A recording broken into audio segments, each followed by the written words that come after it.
වසරේ විශිෂ්ටතම රූපවාහිනී අධ්‍යාපන වැඩසටහන අද දෙරණ නාලිකාවේ විකාශී වූ කේසී සාරංග නිර්මාණය කළ ජීවිතයට විද්‍යාව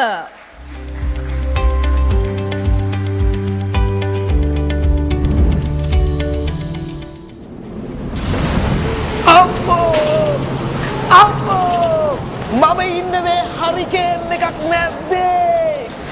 මාව ගහගෙන යයිද දන්නෙත් නෑ මේව වැඩිපුරම ඇති වෙන්නේ උතුරු ඇට්ලාන්ටික් සාගරය ආශ්‍රිතව තියෙන ඇමරිකා